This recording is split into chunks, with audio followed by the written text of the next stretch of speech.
these figures are not the fundamental Islamic movements that we're familiar with today, like Hezbollah or Hamas. They were, as I say, essentially Marxists, guys like George Habash and Wadia Haddad.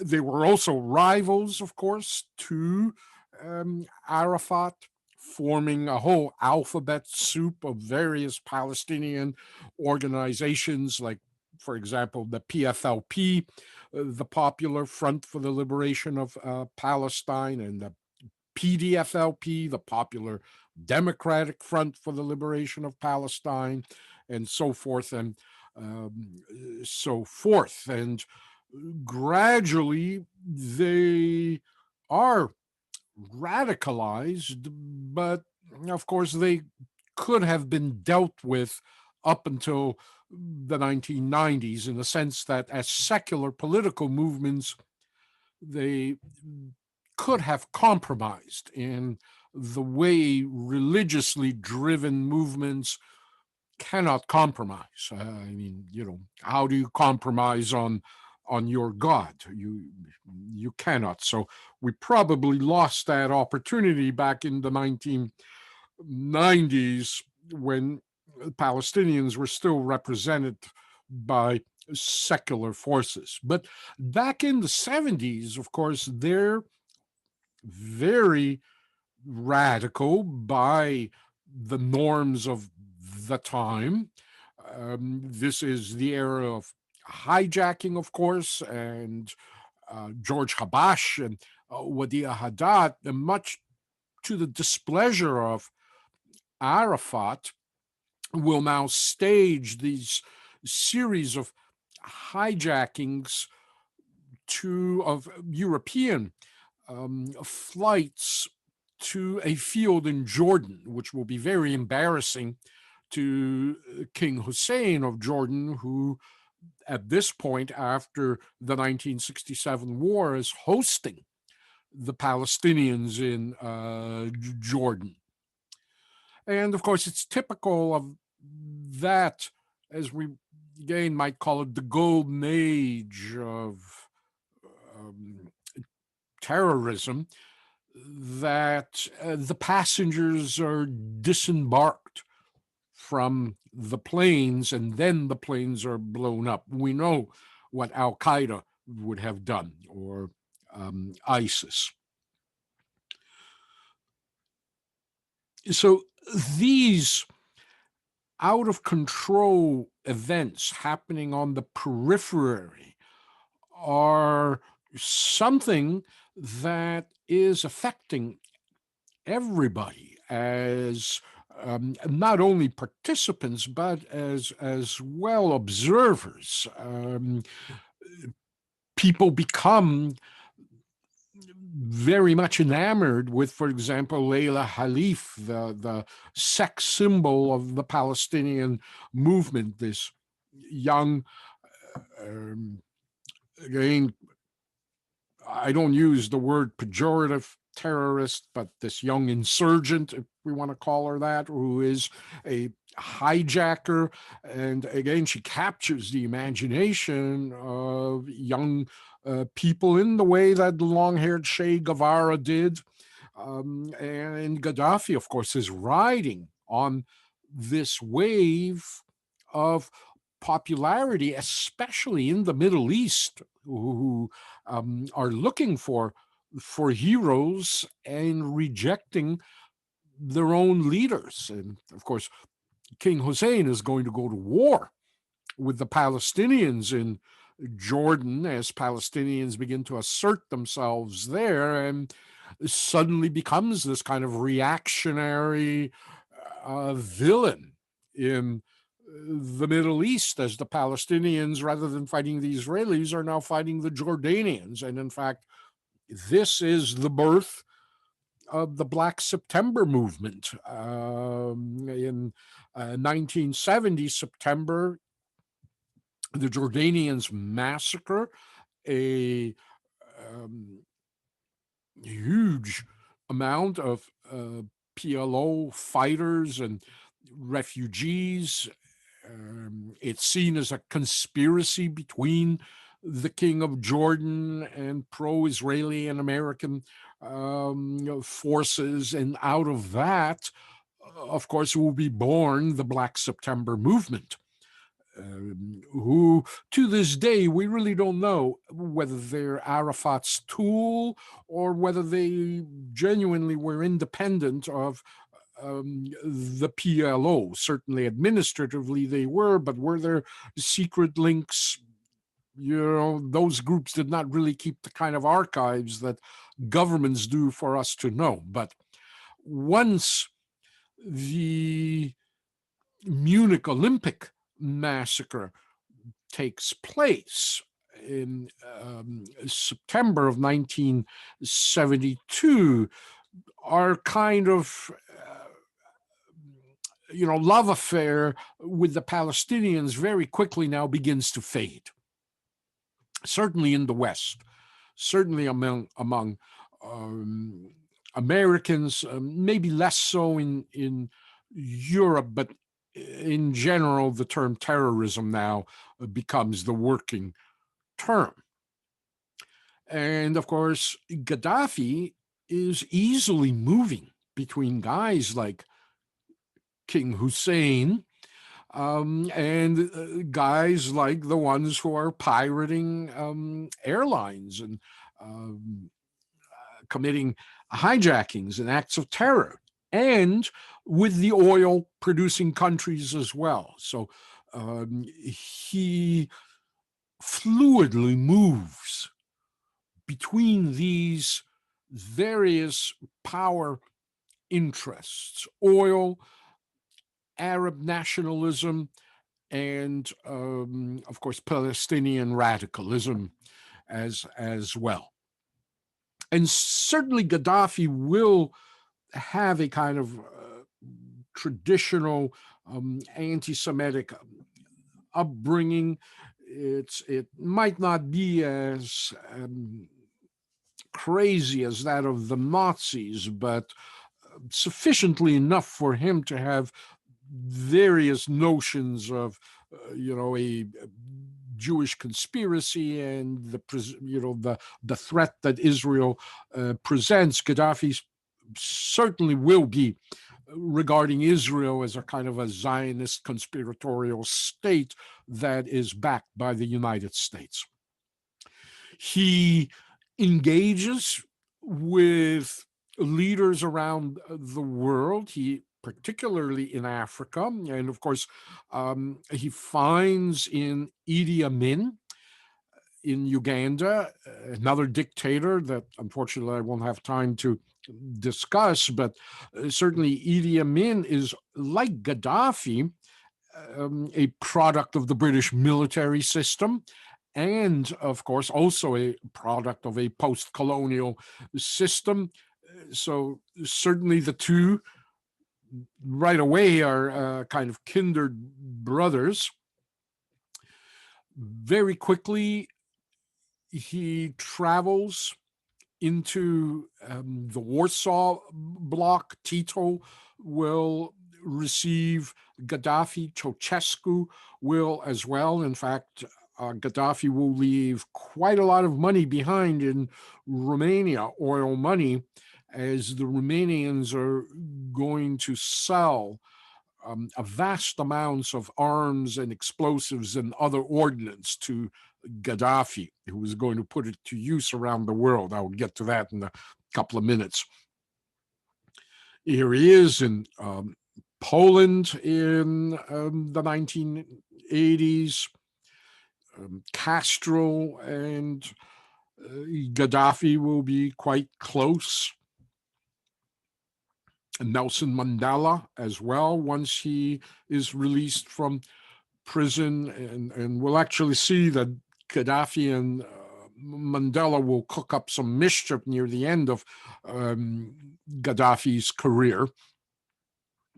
And moderate as well, if we can term Sadat moderate. Certainly Sadat is moderate in the sense that He is the first Middle Eastern leader to enter into a détente with Israel, the first one to publicly acknowledge that Israel has the right to exist. And while some may see him, particularly among radical Islamic factions, might see Sadat as a kind of repressive dictator, I guess it depends from what side of the dictatorship you're looking. As well, Gaddafi certainly gets along with other Middle Eastern troublemakers, with the Russians, quite fluidly. Again, back to Castro, they have a long relationship lasting decades until Castro's death. In recent times, in the 2000s, Putin and Gaddafi just got on famously. In fact, as did Tony Blair,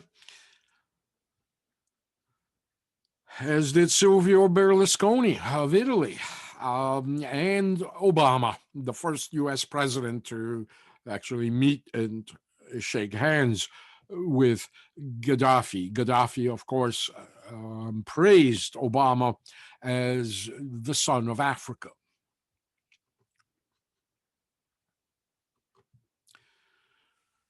He does indeed often pitch this tent on foreign visits and at home, and it's a more, as I say, a kind of a ceremonial celebration of his roots rather than the way tabloids often portray it as this savage Bedouin who can only live in the tent. It is a ceremonial thing. He again will often host delegations in the tent. Putin, in fact, was hosted in Gaddafi's tent when he visited with him. Gaddafi is a family man. He will divorce his first wife shortly after the revolution, kind of like the med student who graduates and immediately divorces his wife. Gaddafi will remarry once, and he doesn't have multiple wives. There is no real anything on the record as far as mistresses, but his second wife will be recognized as kind of the first lady of Libya. He has 7 sons, including an 8th son that he will adopt, and 1 daughter, Aisha, who is, I guess, kind of his Ivanka. In fact, there's almost a physical resemblance. Aisha herself is a lawyer. She's involved in a number of Middle Eastern charities, and of course is a loyal Gaddafist, and today kind of represents the Gaddafi heritage in Europe and the Middle East. They're in exile. They're not living in Libya anymore, his family. Lots of grandchildren. Gaddafi is kind of reported as being a doting grandfather and father. Most of his sons have survived. I believe one was killed in the overthrow of Gaddafi in 2011, but the rest have survived. He had has another daughter, Hannah, who he adopts. And it's reported that when the United States bombs Tripoli in 1986, Hannah is going to be killed in this bombing, and that it unhinges Gaddafi and almost radicalizes him, if you can imagine a radicalized Gaddafi. And of course, Lockerbie is going to follow this period. So I'll get to that further in the lecture, but here you can see kind of the Muammar Gaddafi family tree. Most of his sons are, as I say, alive. They're involved in either military activities or in business activities. One defected apparently to Iran, while another, it's reported, was killed in 2011. The rest are in various locations in exile around the world. We got a glimpse of his homes after the fall of Gaddafi as rebels invaded. Here is one of his villas in Tripoli, I believe. And you can see there's this kind of again, Las Vegas dictator, Atlantic City, Trump Tower, ostentatiousness that dictators favor, the big pool, lots of gold. Certainly Gaddafi lived well, despite his kind of public appearances in tents. But, in his favor, we can say he certainly shared the wealth when he had it. This particular mermaid couch becomes some kind of symbol for rebels. There's thousands of photographs of rebels as they overrun his house, posing around this mermaid couch.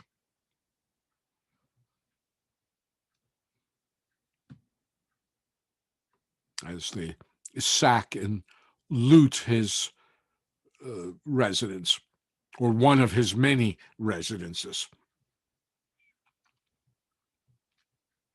Amongst his papers and books in his office, rebels find this album just filled with photographs of Condoleezza Rice, who apparently Gaddafi was secretly in love with. And Condoleezza Rice received something like over $150,000 worth of various gifts and jewelry sent to her by Gaddafi, which she would then surrender to the U.S. State Department. But Gaddafi often referred to her as an African princess.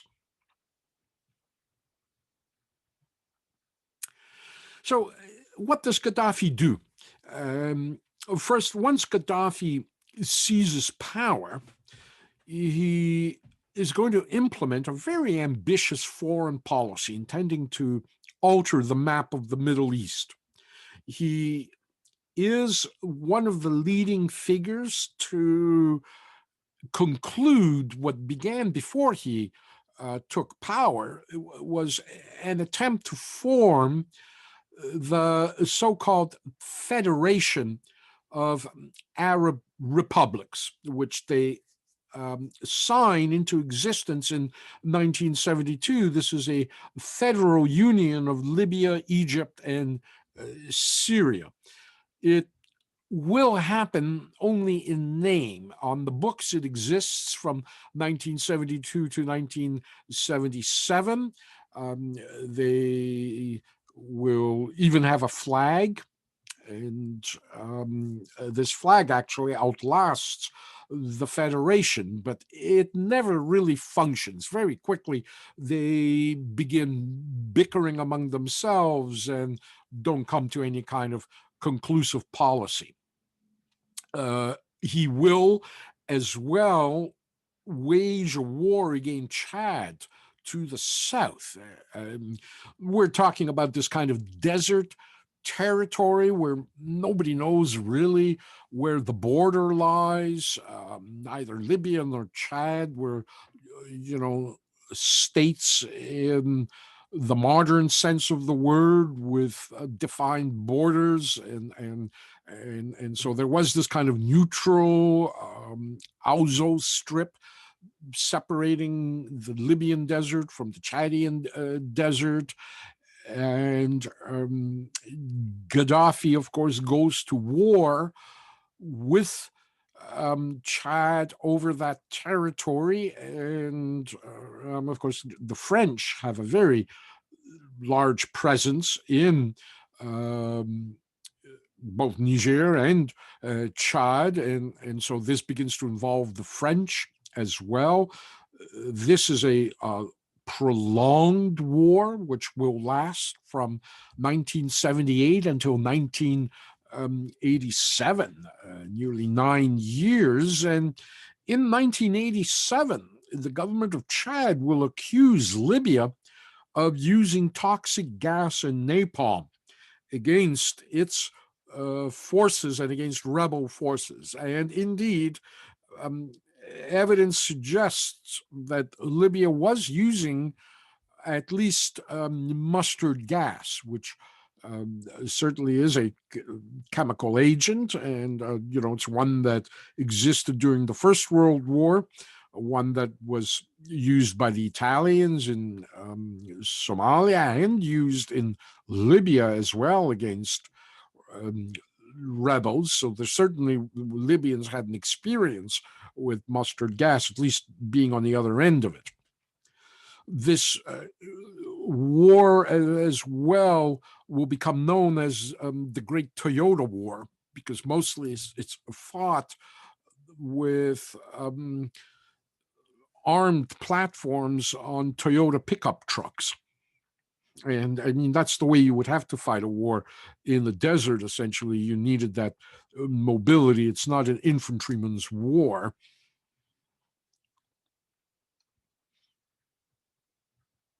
And this, too, is going to shape kind of military ordinance in the Middle East. And the Libyans as well begin recruiting various rebels, including, again, Bedouins that don't particularly associate themselves with any nation, who are fighting in their own interests, sometimes for mercenary reasons, sometimes local warlords who want to institute their power in a particular region and align themselves either with Chad or Libya in that war. And it's a problem, again, to this day, because eventually, of course, the French will back an effort by Chad to expel the Libyans and put down Libyan-aligned rebels. And when this war is over, which, by the way, is led by one of, again, Gaddafi's early associates, Khalifa Haftar, one of his early conspirators. He's the general in charge of this campaign, but Gaddafi eventually ends up betraying him and purging him. And Haftar ends up captured by French special forces in Chad. And then Gaddafi demands his return.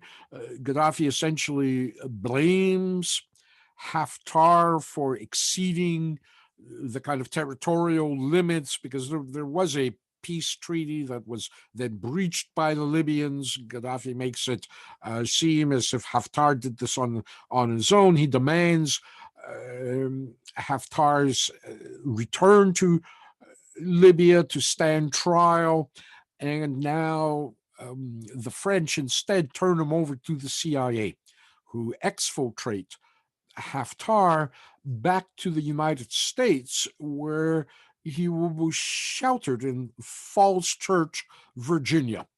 And there he will remain hidden for some 25 years. Gaddafi's war will then spill over as these various rebel groups that had gone against Chad with Libyan sponsors now cross over into Darfur in the Sudan. And of course, they now become the notorious Janjaweed militia that perpetrate all these acts of genocide that the Sudanese are accused of having committed in Darfur. And of course, it's an issue that typically will probably be dealt with in 10, 15 years in the way the genocide in Cambodia was, or the one in Rwanda, or even Yugoslavia. It's not something that's going to be immediately dealt with, but it has been an issue over the last 2 decades, what had been occurring in Darfur, and that's partly as a result of Gaddafi's war in Chad. So he's not winning any friends, at least among the French.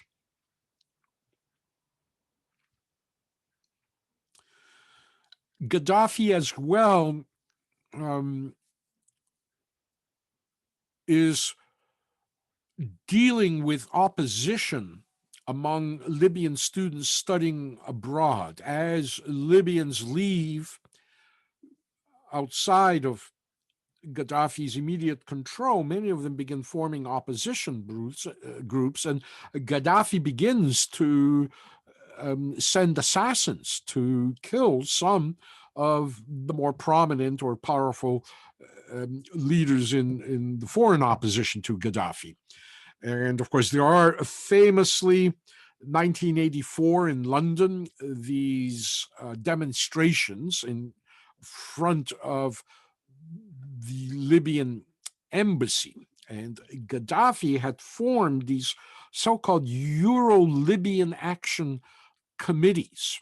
And he allows them free reign of the embassies. In fact, Gaddafi doesn't call them embassies anymore. He calls them people's bureaus of the socialist People's Libyan Arab Jamahiriya. And so as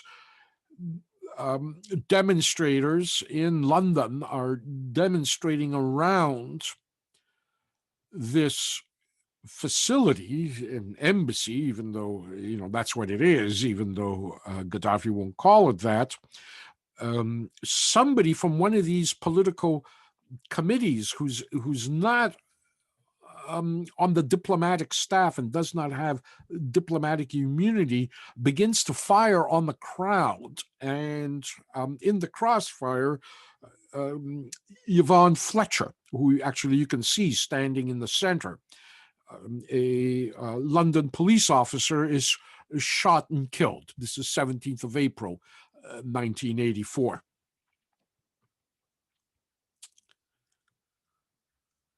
And this, of course, the police are not allowed to enter the embassy. They know that whoever shot and killed this police constable is located inside that embassy, but the Libyans will not cooperate with identifying the killers, nor with their apprehension. And so Britain now and Libya will actually break off diplomatic relations, and the embassy will be under diplomatic immunity, evacuated, and Britain and Libya will not speak again until the 2000s, until again Tony Blair will come to meet Gaddafi.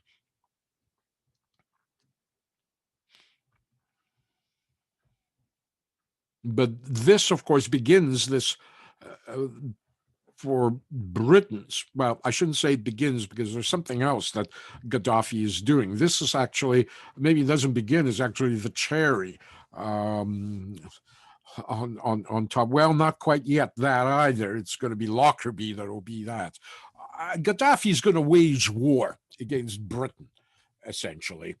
And he's going to do it through the terrorist connections, as terrorist connections become internationalized. Gaddafi now will begin financing and arming the IRA in Ireland. This is Gaddafi's way of waging war on Britain and the British, with whom he has a bone to pick since childhood. And so the PLO and the IRA and other various terrorist groups become aligned behind the Irish Republican effort in Northern Ireland. And that visit he pays to Romania, to Ceausescu, what he does is he purchases several shiploads of weapons and explosives, in particular Simtex, a plastic explosive that has a very high yield. And I think 3 ships are intercepted by the British, but 5 get through. And the entire IRA is suddenly supplied with quite a lot of ordnance, some of it very heavy, comparable to what the British Army has. And as I say, he's getting all this from the Romanians. It's all Soviet ordnance. And so now the British, for them to escalate against the IRA would mean, dropping napalm from aircraft onto the Irish, because now the Irish in the field, the IRA is armed as well as the British Army is. And that is totally, completely thanks to Gaddafi and the Libyans. It's his gift back to the United Kingdom. And so Gaddafi certainly is a hero among the Irish, at least among Republican Irish. Semtex as well, as I say, a very, very high yield explosive. It's measured in grams. Gaddafi delivers kilotons of Semtex, again smuggled in by freighters registered under various false flags that get off onto the Irish Sea and unload all these explosives. You're looking at a kilogram of Semtex, which could bring down a skyscraper, essentially. And so indeed, the IRA will kill 18 British soldiers at the same time as they kill Lord Mountbatten,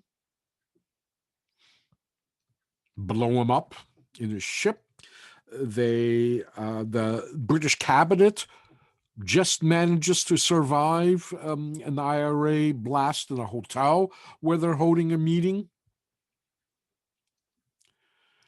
And then the IRA brings the war to London, England. What Al Qaeda and ISIS was doing in the UK in the 2000s is nothing compared to what the IRA was doing when Ulster came to London, as this um, headline reads, the Blitz of London.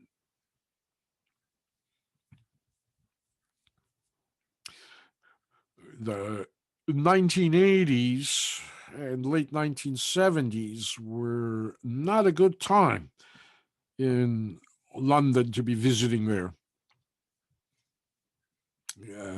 A minister of parliament is assassinated with a car bomb as he's driving out of the parking garage. And of course, all these attacks in the streets of London. This is what, a kilo of Simtex can do.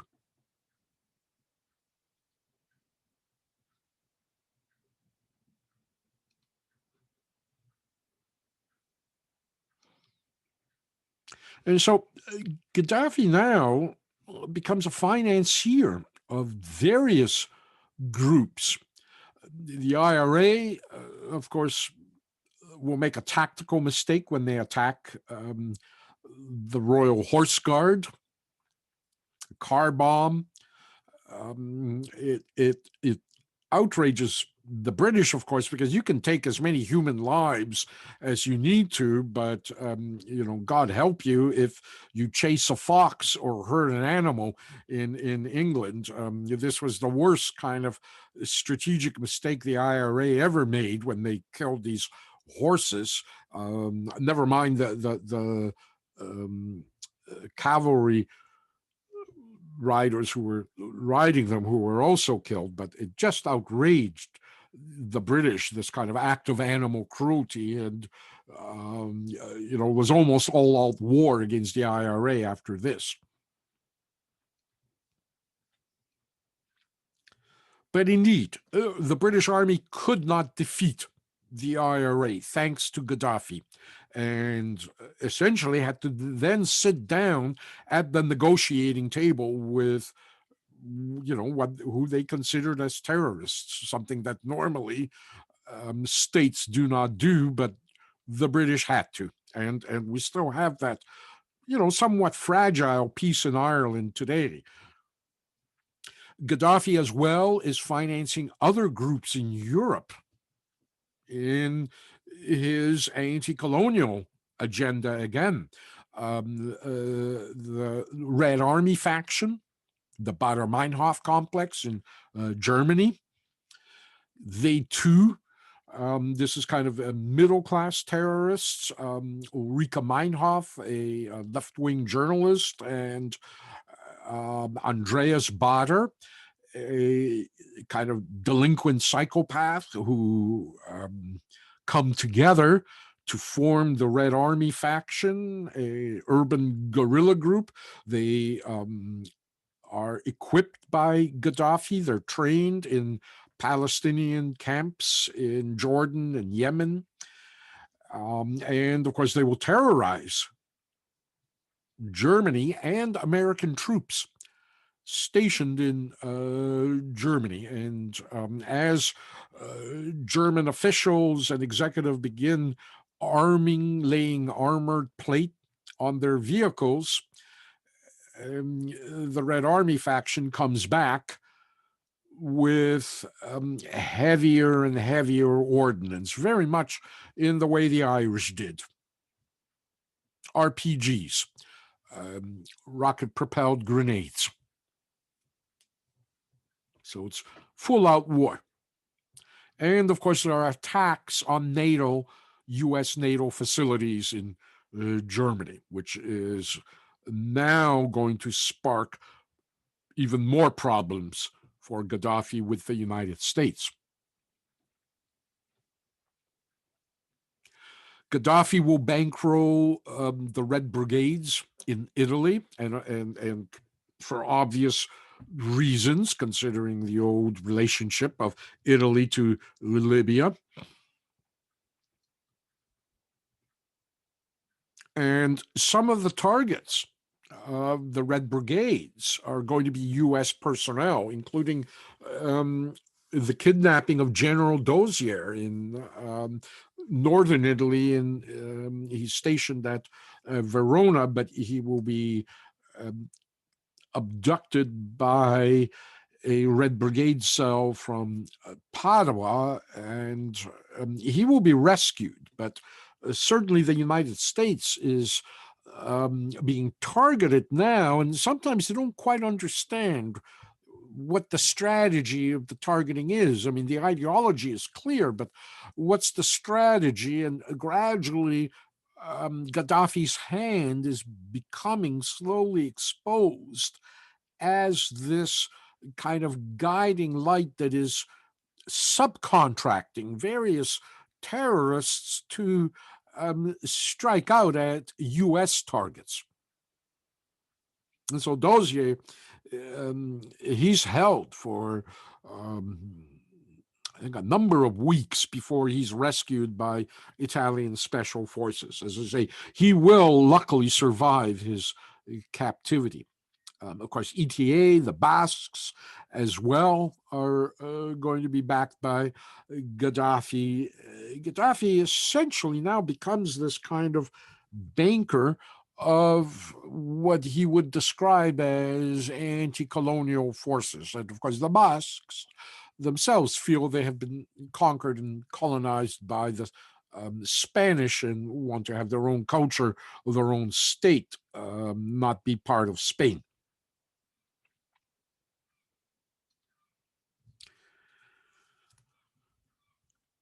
Gaddafi, in December of 1985, will now stage this attack at the airports in Vienna and in Rome, targeting El Al, the Israeli airline counters. And, airport attacks in Athens, in Lod Airport at Tel Aviv, a number of airports around the world were something that was typical of the 1970s, but by the end of the 1970s into early ages begin to die out as of course, security regulations around the airports as well tightened. But this was kind of reminiscent now of these attacks. It was a new wave. In fact, I had just recently met the woman who was going to be my wife, and we were in Rome that day when this attack occurred, and she was from Venice, and so we were visiting. It was just after Christmas, and we were visiting Rome, and it was almost a random decision because flights were very cheap from Rome to Venice, whether we were going to, fly back to Venice or take a 6-hour train ride, roughly 5-hour train ride, depending on, whether you took an express or a local, and just by kind of a random decision, we decided we'll take the train. And on the way to the train station, we hear this news that there actually was this attack at the Rome airport. It, as I say, it was in 1985. The sense was that we were going back to that terrorist era in the 1970s. This was also, I think, when a disabled a cruise liner just off the coast of Italy was as well seized by terrorists, and nobody knew exactly who these groups that were conducting the attacks were. The PLO was not taking credit. Many of the Black September operatives had been assassinated by Mossad, and Black September vanished. So there was this kind of nebulous inexplicable hand behind this new wave of terrorist attacks, including the seizure of this cruise ship off the coast of um, Italy. And Klinghoffer, I think, was the name of one of the passengers, was an elderly man in a wheelchair that the terrorists had murdered, and if I'm not mistaken, dumped him and the wheelchair into the Mediterranean or the Aegean Sea, if I'm not mistaken, just off, like I say, the coast of Italy. So all this was now kind of a new third generation of terror that was beginning to sweep over Europe. By now, even groups like the Red Brigades, by now, certainly as of the early 1980s, the Baader Meinhof gang were mostly killed off. Famously, of course, uh, Ulrika and Andreas commits suicide in a German prison in the early 1980s. But this was kind of, again, a strange kind of revival. And the American intelligence essentially identifies Gaddafi's hand in this. And so there is retaliation in the Gulf of Sidra. Uh, Americans, of course, recognize territorial waters in a different way than other countries do. Many claim 100 kilometers. Americans claim, I think it's 10 or miles. And so the Gulf of Sidra, Gaddafi considers that as Libyan territory. Americans consider it as international waters, and so they challenge Gaddafi in those waters. Gaddafi, draws a line of death, which of course becomes a joke as U.S. naval power now begins to go into the Gulf. A Libyan Navy torpedo boat is sunk when it attacks or allegedly attacks a U.S. naval vessel. And Gaddafi now will retaliate with the Labelle club bombing in Berlin. This is a disco that is frequented often by American military personnel in Berlin.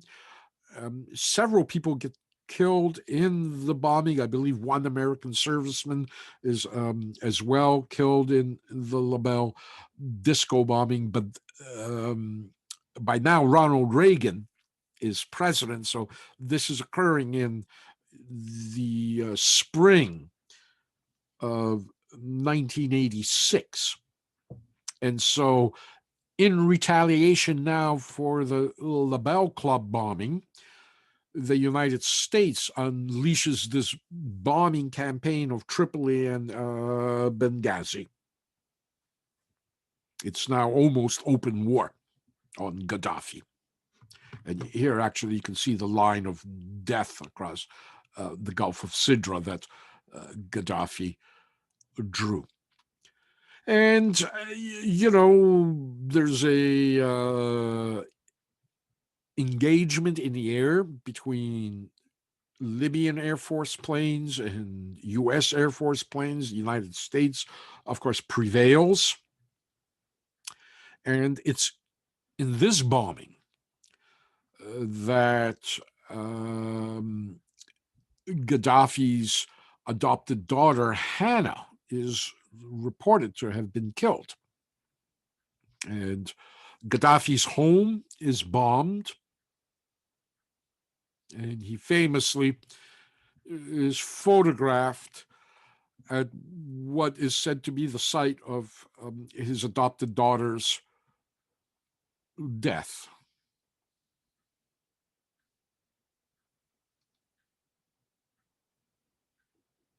And he will lay his prayer rug there and do one of his daily prayers as well. And Gaddafi now swears revenge. And that, of course, is um, followed by Lockerbie in December, 2 years later. The bombings were 15th of April, 1986, 21st of December, almost Christmas Eve, 1988, the Pan Am flight on the way to New York while flying over Lockerbie, Scotland, is brought down by a bomb, which Gaddafi's secret services had planted. That we know now.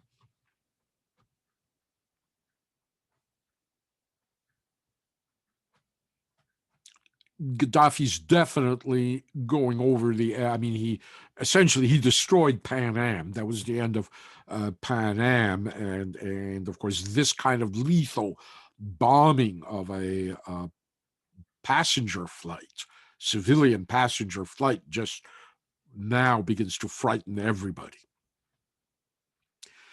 And so Gaddafi now is coming under siege, and no one is quite sure just how crazy has he become now. And Gaddafi now is, of course, building rockets and as well chemical and biological weapons. And Libyans, again, had experienced certainly chemical weapons used against them by the Italians in the 1930s. They themselves used them in Chad, and now everyone believing that Gaddafi has become unhinged over the death of his adopted daughter. Everyone becomes very afraid of Gaddafi, and as there's shipments that Gaddafi is contracting in Thailand and Indonesia of various apparatus necessary for the making of chemical and biological weapons. As they're being intercepted, everyone's realizing that Gaddafi might be a global threat. Gaddafi is as well now. There's a drop in the price of oil. Gaddafi is as well having financial problems and having problems sustaining the green revolution at home. All those medical services, free electricity, everything he was providing, the Libyans are beginning to take its toll once the oil profits are not what they once were. And so Gaddafi is beginning to feel a kind of instability. And he now declares his intention to come in from the code. He wants détente with the West. He will turn over the perpetrators of the Lockerbie bombing, the Labelle bombing. He will identify them. They, in fact, will be put on trial. As well as the shooting of Constable Fletcher. Those individuals will be identified with Gaddafi's help and cooperation, and he will actually invite the Americans to help him disarm Libya. And all this happens. The process begins in 1999 and really begins to bear fruition in 2003 as Tony Blair now recognizes Gaddafi. The French do, the European community, and the United States. And suddenly Gaddafi is forgiven for all the past sins and makes amends, and he pays out a huge amount of money to the victim families of terrorism, of the Pan Am bombing, the Labelle bombing. He also took down as well an airplane over Chad during the war, which as well he confesses to and makes restitution. And starting from 2003, suddenly Gaddafi becomes a legitimate member of the world community as he gives up all his chemical weapons. And Tony Blair comes to visit Gaddafi in his tent. British oil suddenly gets a new deal in Libya, and as do the French.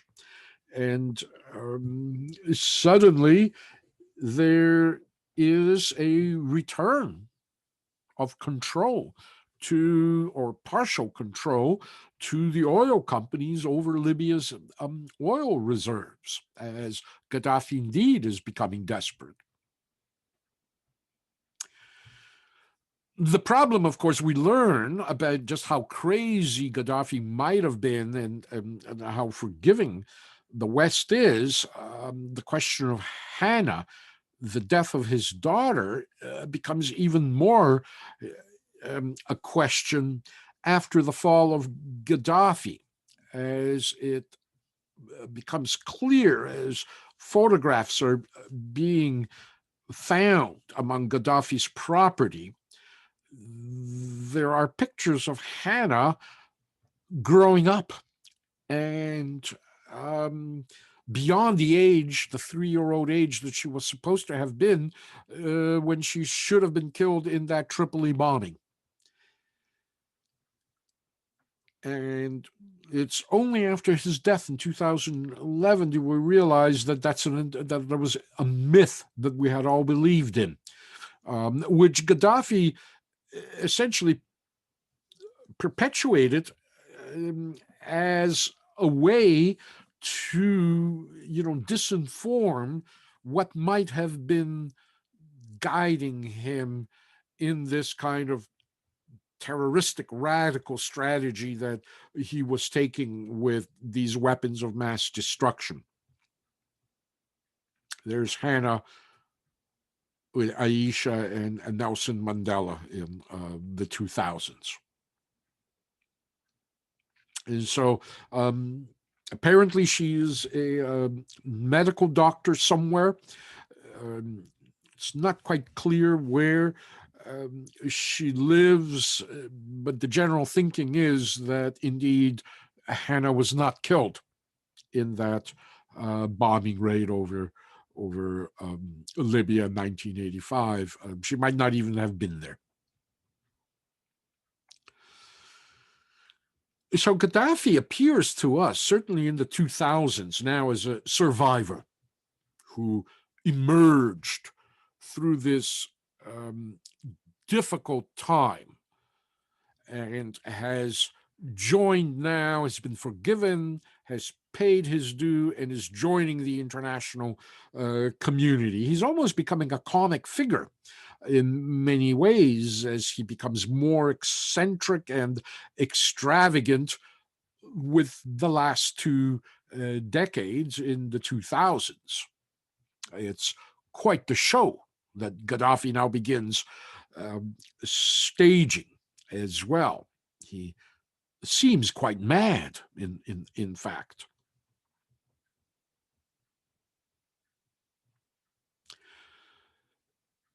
Gaddafi remains on the broad basis, like many dictators, kind of focused on his own ego. He begins to go through this unfortunate plastic surgery, which makes him look even crazier as Gaddafi is aging. And of course, certainly he's not the only politician who succumbs to plastic surgery, but it's not particularly well done on Gaddafi. It's like maybe he used the same plastic surgeon Michael Jackson did.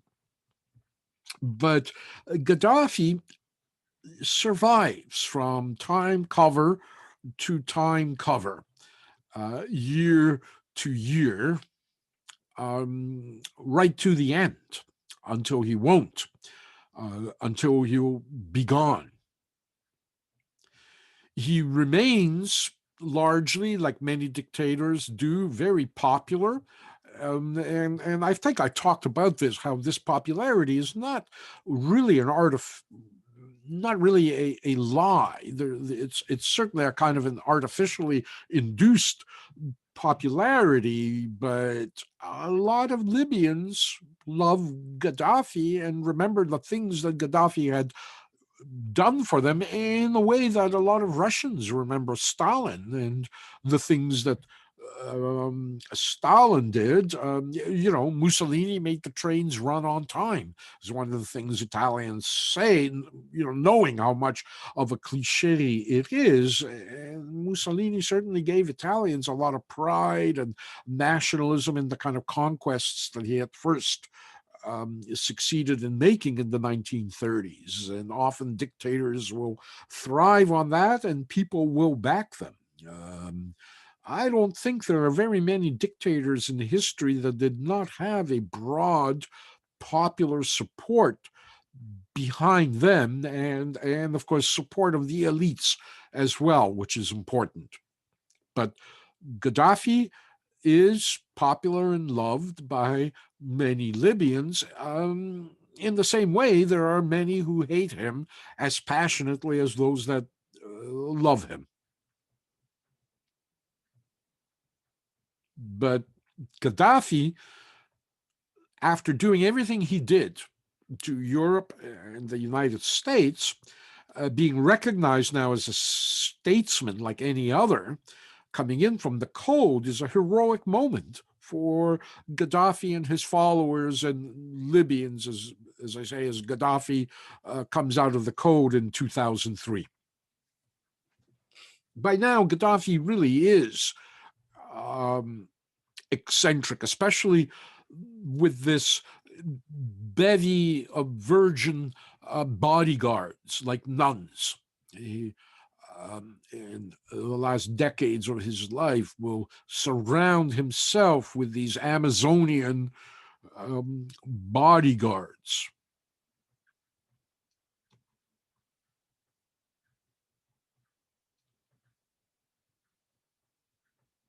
And so it's Gaddafi with his bodyguards who now arrive in the heartland of the former enemy, Italy, September 23rd, 2009, to meet with Silvio Berlusconi. And this is probably the beginning of the end for Gaddafi.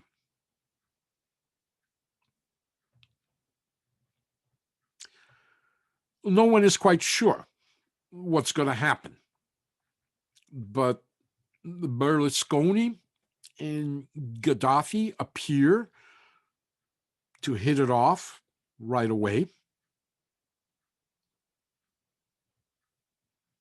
Berlusconi, of course, is charmed by the Amazonian bodyguards. We know Berlusconi has a roving eye.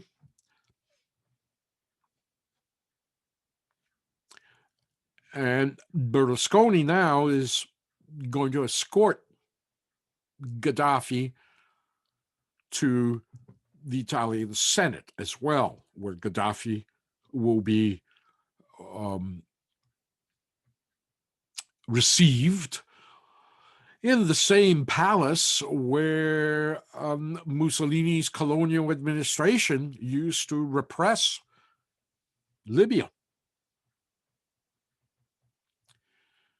And you're probably all wondering, what is that photograph pinned to Gaddafi's uniform on his visit to Italy? It's a photograph of Omar al-Mukhtar, the lion of the desert, on the eve of his execution by fascist Italy in 1931. The lion of the desert of course, was a legendary rebel against the Italians in the 1920s and 1930s. He waged a war against the Italians for nearly 20 years from the beginning, from the 1911 incursion into Libya by the Kingdom of Italy, and then against the fascist. He was a tribal warrior, just the way Gaddafi imagines himself. And of course, he symbolizes Libya's resistance against colonialism. We'll never surrender. We'll win or die.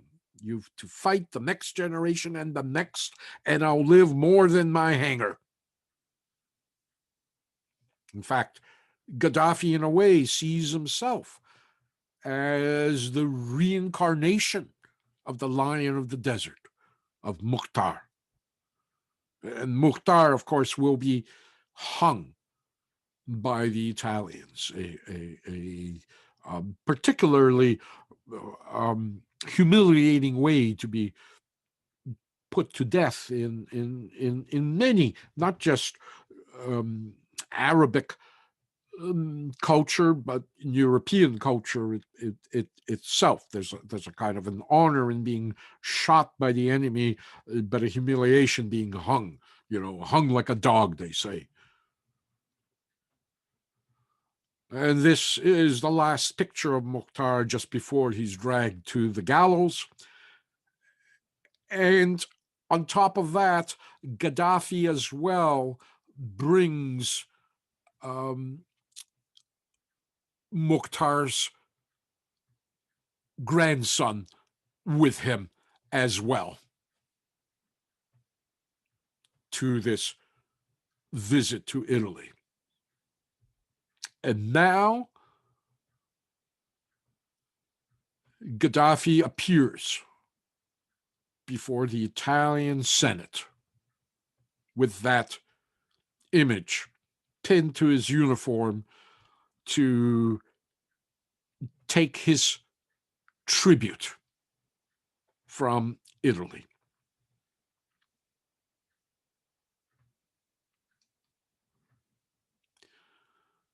Gaddafi will demand reparations from Italy.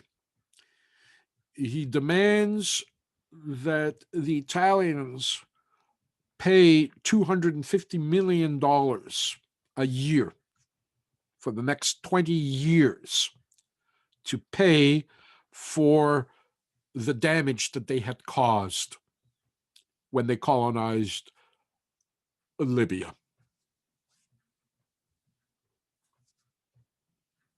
And the Italians agree. Berlusconi and Gaddafi now become close buddies. In fact, Gaddafi will now present Berlusconi with an Italian army rifle captured by the rebels in the 1930s. He kind of, as a joke, will return it to Berlusconi. They make many, many meetings together and form a kind of a Italo-Libyan a friendship association. In fact, you're looking at Berlusconi and Gaddafi celebrating the Italian-Libyan association approximately a year before the end of Gaddafi.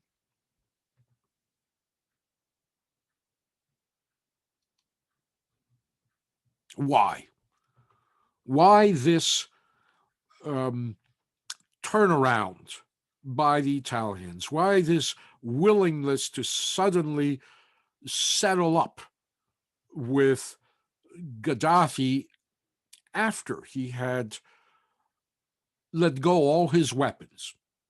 Is apparently no longer a threat. Is it a question of oil, as these Italian cartoons sometimes suggest? Well, it isn't. Gaddafi in return for Italy agreeing to pay those reparation payments and admit as well to having committed these crimes while colonizing Libya, Gaddafi will now intervene in this mass of immigration coming from Africa through Libya into Italy. I mean, Libya and Italy, geographically, if you look on the map, are very close.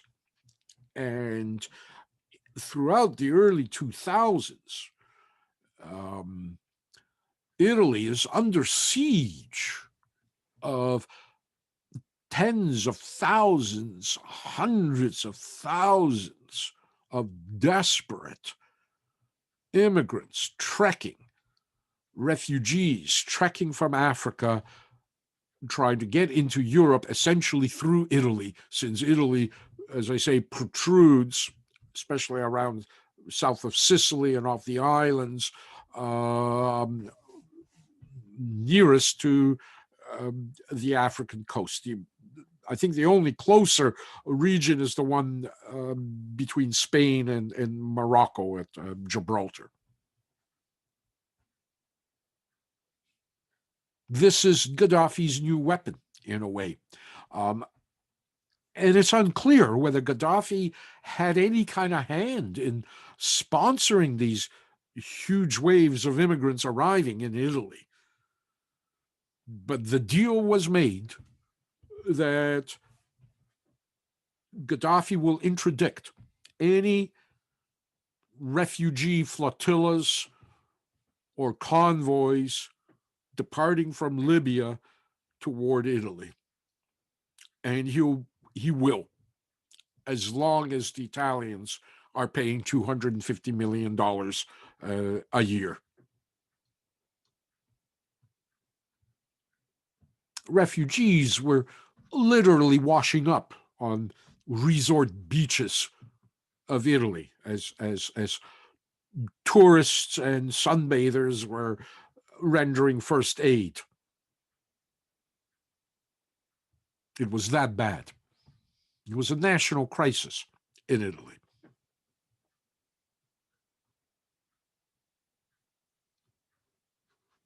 And the of course, the disorder and the polarization and the rise of the right wing in Italy, as we will see in Germany and in Austria and in Hungary and the rest of the European nations, essentially is coming out of this immigration.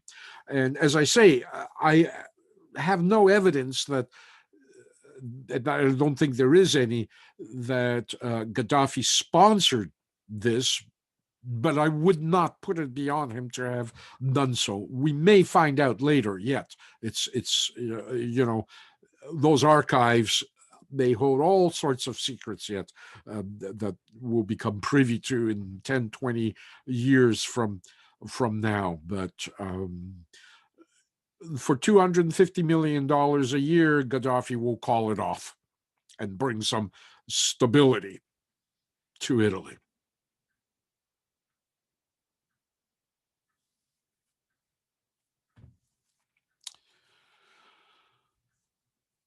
I think I said September 23rd, 2009. June 11th, 2009 is when Gaddafi made his first visit to Italy and the deal was signed and sealed. Berlusconi actually kisses at one point Gaddafi's hand. And Berlusconi now becomes one of Gaddafi's sponsors. In fact, Berlusconi will invite him to, I think, what was G10 at that point. And it's here that Berlusconi introduces Gaddafi to President Obama, the first US president to actually even acknowledge Gaddafi's existence and to take his hand now and shake it as one statesman to another, one legitimate statesman to another. what Gaddafi had done in 2003, essentially by renouncing weapons of mass destruction as he achieved legitimacy.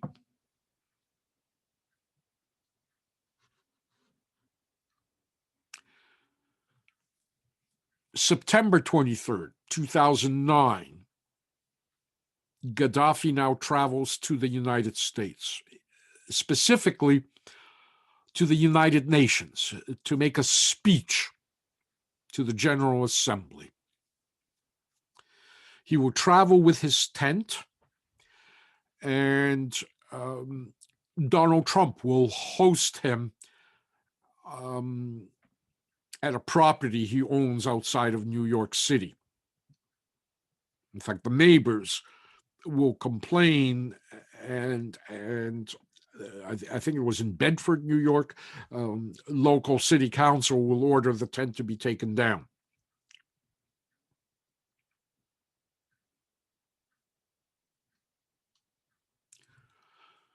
Gaddafi is there to be received by the United Nations, first time ever. He's to address the United Nations, as I say, September 23rd, 2009. He's seated with the delegation, as typically a head of state is in the United Nations. He is supposed to make traditionally a 15-minute speech. He'll end up speaking for something like an hour and a half. I guess kind of the way I lecture. He is going to make a speech that is going to kill him. This will be the end of Gaddafi for what he says. And the US press, the world press generally, does not cover the speech. They make fun of Gaddafi. His speech is not carried live, it's not broadcast or rebroadcast. You really have to hunt down the text of the speech he makes.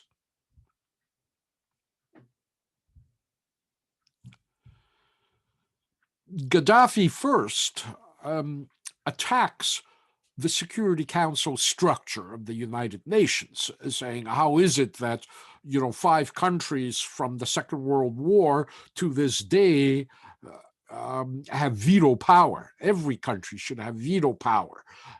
He attacks the United Nations Charter, saying that, it's no longer valid, that the world situation has changed, that Africa should have a veto, or every country should have a veto. He suggests a number of reforms, and of course he's ridiculed because we know the purpose of the Security Council and how it's to guarantee major world power interest, even though there is that anomaly with France being on the Security Council. And those of you who have taken particularly my course on US-Russian relations know how France got on to the Security Council, the kind of joke that is and remains to be.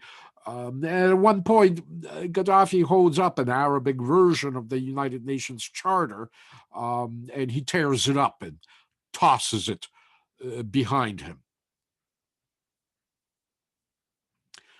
It's what Gaddafi says next that will essentially sign his death warrant.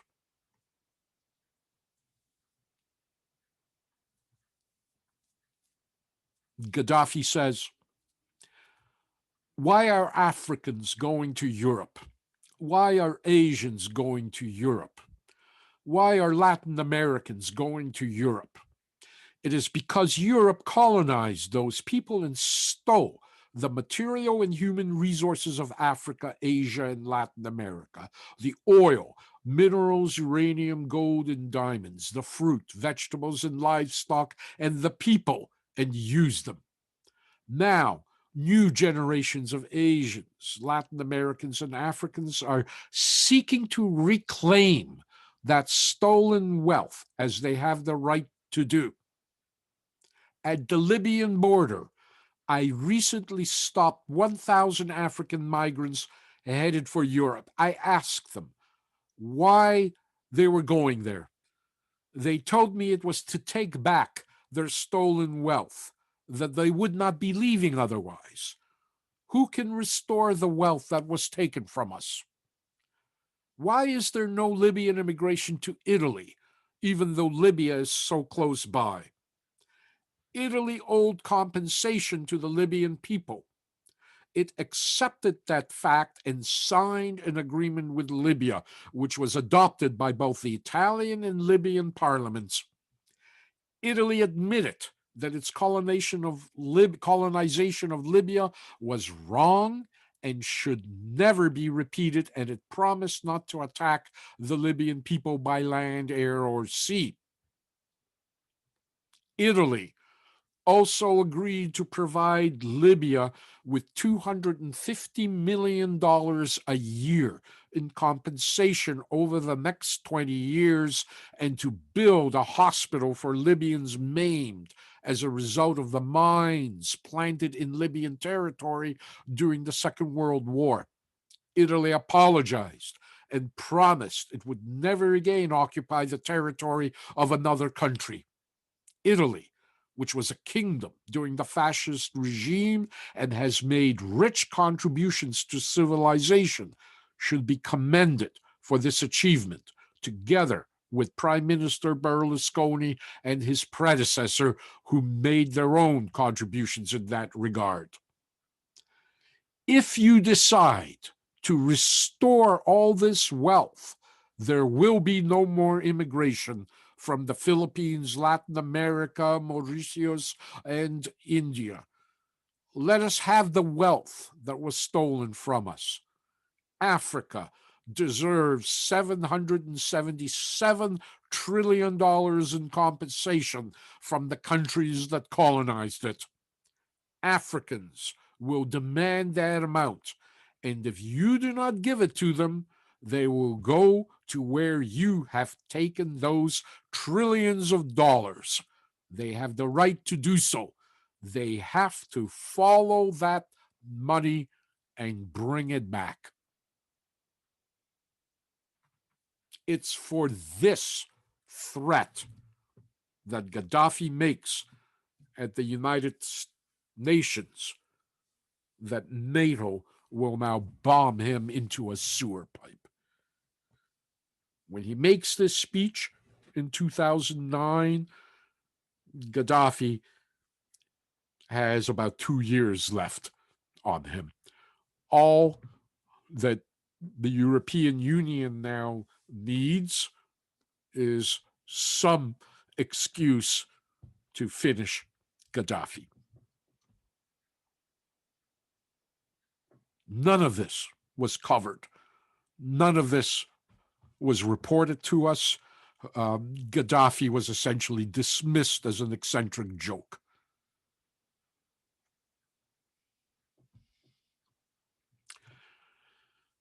Gaddafi, by this point in time, is essentially unifying Africa for a push for compensation with the stream of illegal immigration as the weapon to extract that compensation. He's weaponizing essentially what is occurring in Africa and driving refugees to Europe. He no longer sees himself as necessarily a Libyan nationalist. He sees himself now as an African nationalist.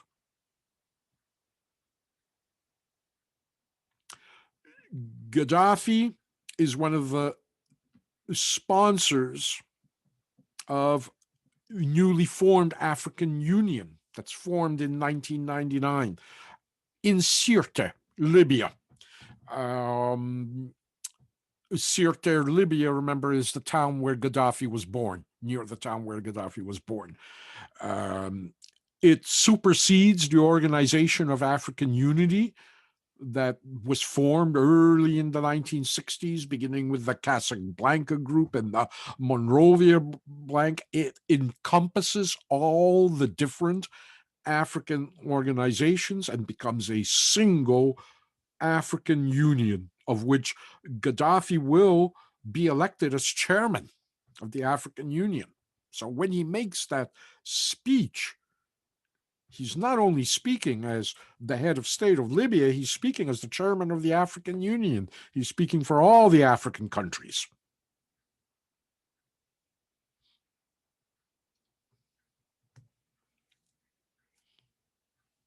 And Gaddafi has all sorts of interests throughout northern Africa as well, and influence, and he still has a lot of money available to him. As again, the price of oil fluctuates up and down. Gaddafi has good years and bad years.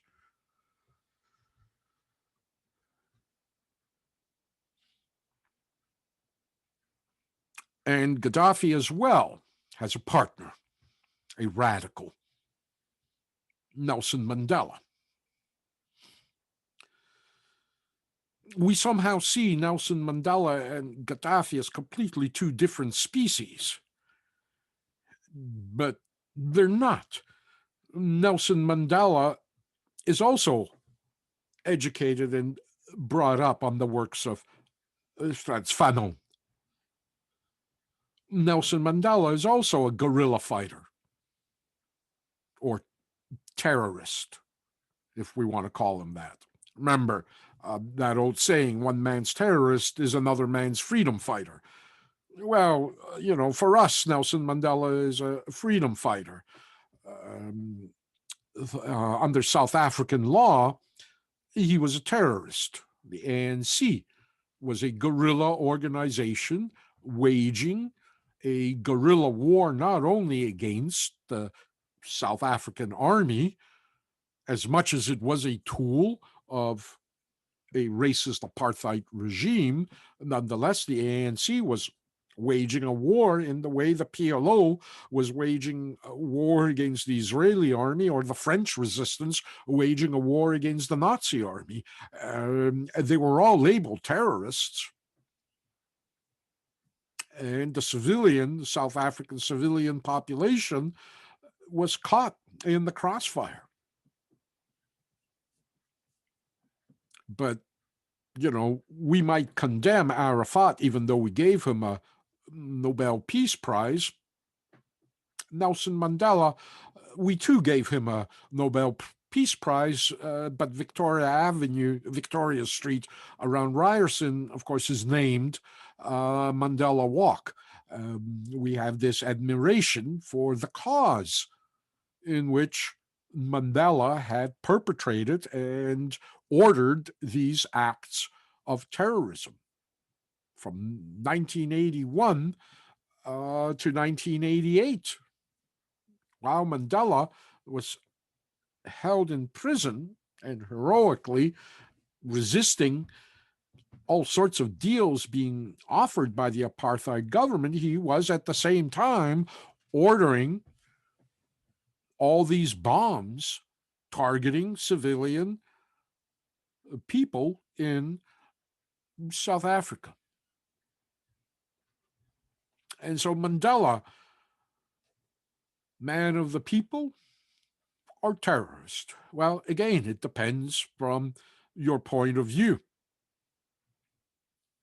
From terrorist, prisoner, and activist to head of state. Who knows?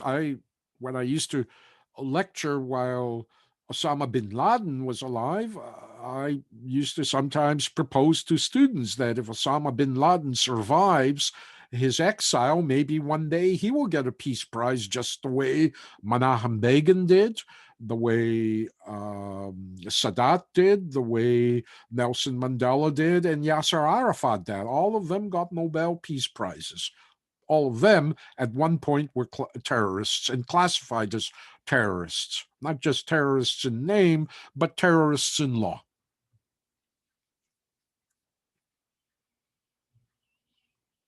And they're dangerous.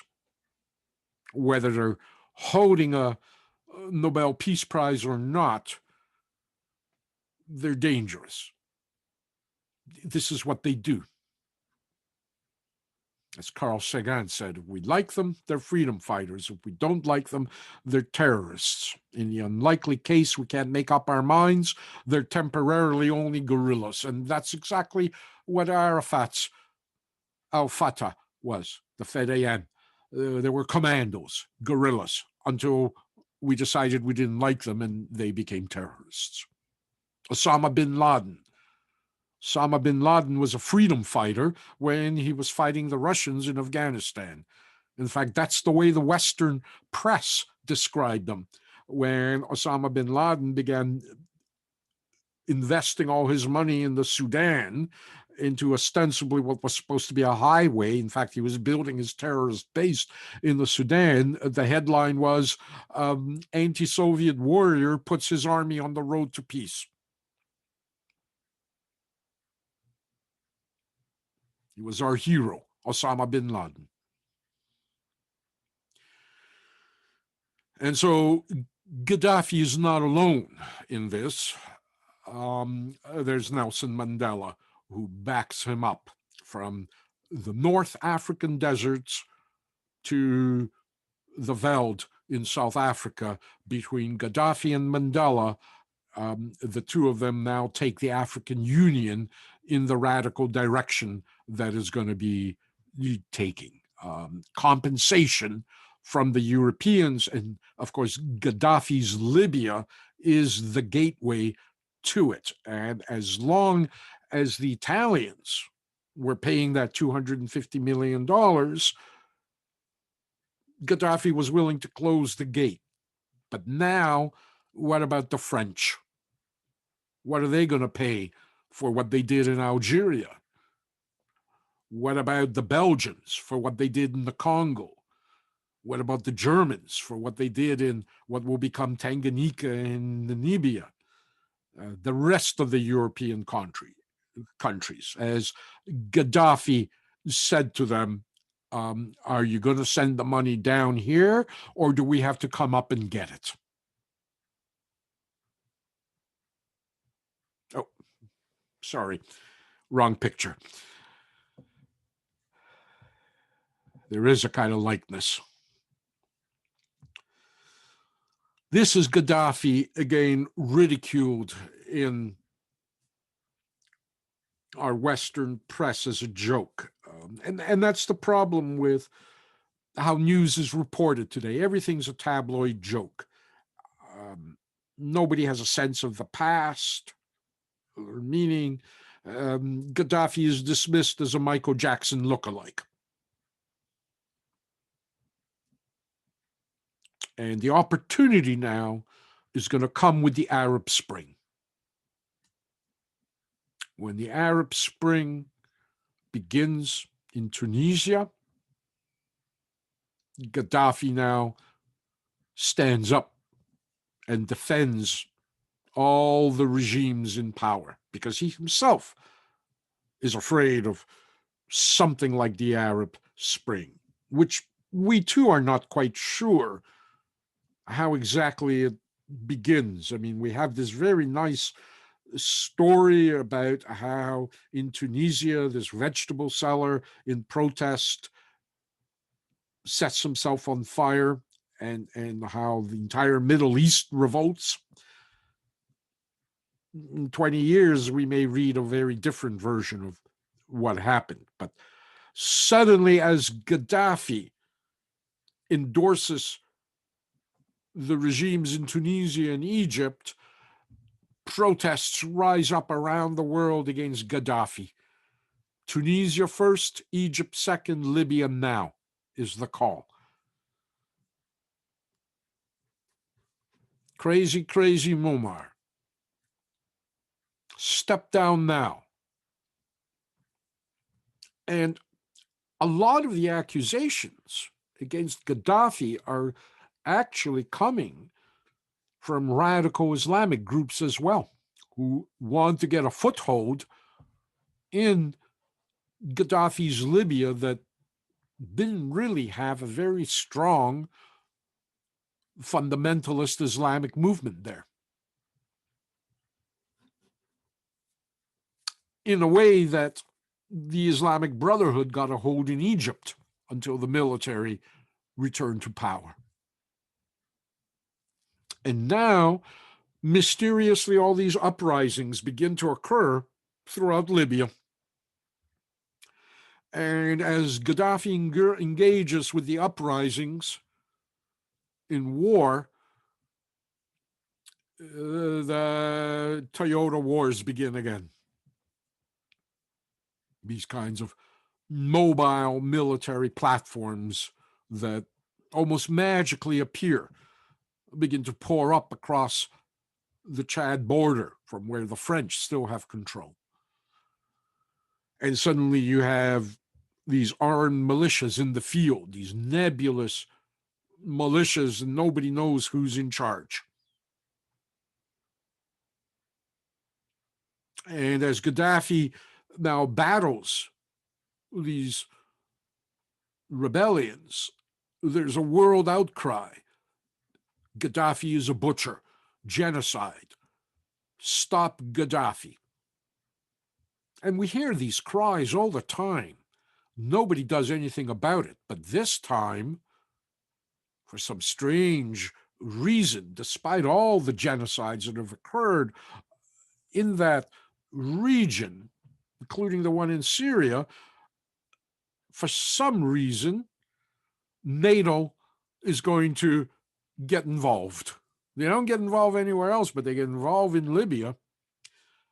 Italians, the Danes, the Spaniards, the French, the British now begin to unload all this ordnance on Libya, begin to bomb Libya into the Stone Age to, quote, stop the genocide. And I don't need to be explicit here as to why I think Gaddafi was brought down by NATO, what the reason was. Obviously, what the reason was. That's the end of Gaddafi. And so just the physical end of Gaddafi comes rather quickly. Gaddafi's great man-made river is heavily damaged. Who knows how long it will take to be repaired. Libyans are now left without water in many places. Gaddafi himself will be attacked, his convoy, by NATO jets, by the French, and he'll be chased literally into a sewer pipe. This is what remains of his convoy. And Gaddafi dies a relatively quick but brutal death as he's in a state of shock. He's wounded. He'll be dragged out of that sewer pipe.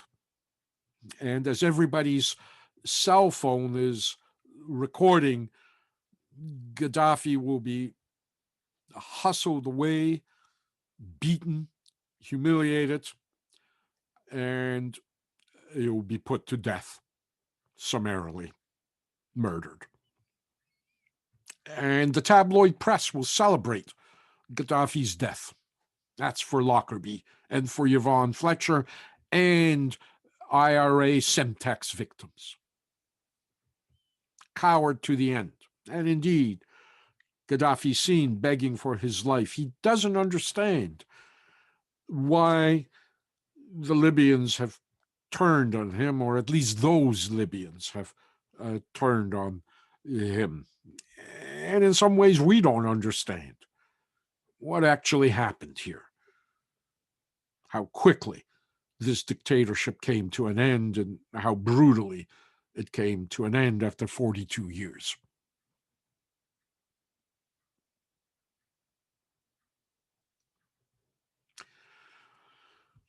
Gaddafi indeed was a brutal, murderous dictator, but he was a dictator with a vision and a history, and a certain sincerity to what he thought he was doing. And so Gaddafi, in a way, I was saddened by his death. In a way, I was saddened by many of the things he had done in the later years of his regime as well. But there was no claim to a noble cause that Gaddafi had. Gaddafi always said he was waging a colonial war to transform, at first, the Libyan people, then the Middle East, and then he took the burden of Africa on himself. He was a warrior. He was a warlord. He was a dictator, indeed, but he had a theory. He had a vision that was shaped and many understood and even believe in. And, it, I don't want to use the term excuse. The Lockerbie bombing, all the innocent people that were killed by Gaddafi and his pursuit of that vision. Everybody in some ways, all political movements put the innocent to death in pursuit of great kind of utopian visions. That perhaps is the flaw of human rule and the world of revolution and change and government. It's all corrupt. It's all evil. It's all very disheartening and disillusioning. And yet somehow, at least among people I associated with, there was a kind of a nod in Gaddafi's direction in the sense of what he was trying to do. All that's left of Gaddafi is that golden gun that is taken from him. It was actually his son's handgun, a Browning high power 9mm. And the myth, of course, was that he was shot by this young Yankees fan with that gun, and it's not true. He had found the gun, but of course, pro Gaddafi activists will later kill him, and he'll now become this kind of gun-toting martyr among the anti-Gaddafi forces. The gun itself is this traveling collector's item that everybody wants to possess. Gaddafi family, of course, are scattered around the world. Most survived. Libya is just now completely partitioned and fragmented into various areas of control. You have the government that has three factions: the Dignity faction, the Tebu faction, the Tuareg faction, and they're all fighting with each other. Then you have the anti-government Libyan Dawn and Amazigh that also are fighting each other and fighting the Dignity factions. And in between that, you have the jihadists, the Islamic State, and the other, and of course, all the pipelines and refineries that they're fighting over. It's a disaster. Everything that Gaddafi had built was destroyed. And there he is. Um, as they begin to bring down Gaddafi, the CIA now gets General Khalifa Haftar out of retirement in Virginia. Um, Khalifa Haftar, by the way, is a graduate of the Frunze Military Academy in Moscow, the premier military school in the Soviet Union.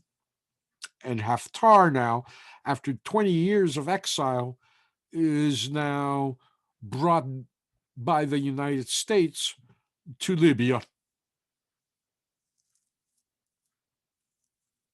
And he now becomes the new Gaddafi, the new general in charge. The government doesn't really exist, only the Libyan army exists under Haftar, the guy who embraced Gaddafi in the first place. And I guess that's the ultimate irony.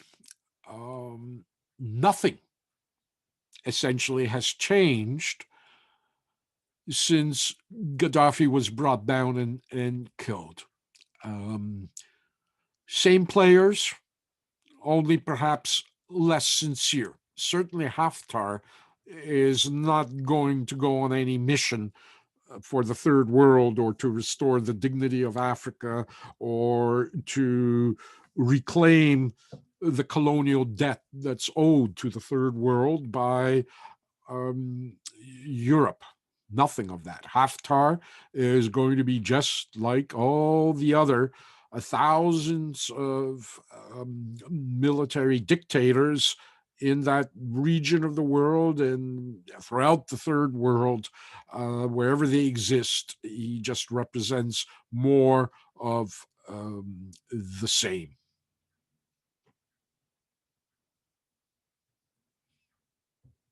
He is but a shadow of what Gaddafi was, a puppet. And now there's a new resistance against Haftar, the bloody monster who's stealing our oil and makes our blood boil. So I guess I'll conclude here. Not a very optimistic note, but certainly nothing optimistic in dictatorships. There were very few good dictators. None really come to mind, even as I try to think. I think in the end there are only those that are the least of the worst. That's, I guess, the best that dictatorships can claim. Dictatorships, in a way, are almost like democracies too. No dictatorship, in the end, survives without a broad basis of support amongst the population, which Gaddafi had, which Hitler had, which Stalin had. The elites kind of seal the deal. There will always be resistance groups, but whether these resistance groups become popular movements, really that is how dictatorships, their coming and going can be weighed, whether the people rise up. And so inevitably, whether people take up arms or whether they vote, in the end, I'm afraid, in a strange way yet, it's people who choose the dictators that they will live under and tolerate, or those dictators that they will rise up against and overturn, sometimes with the help of outside forces, sometimes in the interest of outside forces. Hitler certainly would have been allowed to rule Germany to the bitter end had he not, invaded Poland. He could have, in the world of the 1940s, killed all the Jews of Germany, and nobody would have made a fuss about it, just the way we're not making a fuss, really, other than a bunch of lip service about what the Chinese might be doing in China to the minorities there. Only if it's in our interests do we intervene in dictatorships. I think that's the sad history of dictatorships, and always has been and always will be. So I guess the most optimistic thing I could say is, of course, that attempt at instituting a Hitler-like coup d'etat and a kind of legislative dictatorship in the United States failed.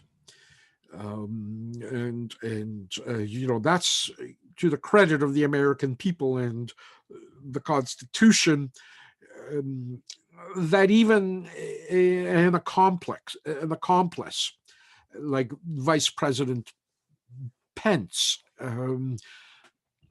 would have not stepped over a certain line, that there were enough Americans like him who, at the end, made a choice and made the right ones. And sometimes that's what it's about. It's about certainly the choice that elites will make, whether they will resist, whether they'll stay true and honest. The way, as much as I dislike Pence, but I got to give him credit for doing what he did, for taking the stand he did. It did make a difference to have a vice president do what he did. And so sometimes that's what it takes. But in the end, I don't think any dictator becomes a dictator without being loved by his people. Many of them end up being hated, and end their dictatorships end in hate, but they all come to power very much often loved. And I think we came close in the United States to that scenario, and good for Americans that they remain loyal and true to the Constitution. And that's, as I say, what it takes. So on those final notes, I leave you behind, and thank you for listening to these lectures, and I hope you enjoyed them. And I'm sorry they kind of went off the intended track. I certainly thought I'd cover more dictators than I did, but just telling the story of Gaddafi, who in a way we consider as a minor dictator, you can see the kind of complexity of trying to tell that story in a 90-minute lecture. It is a complex the history, each one of them.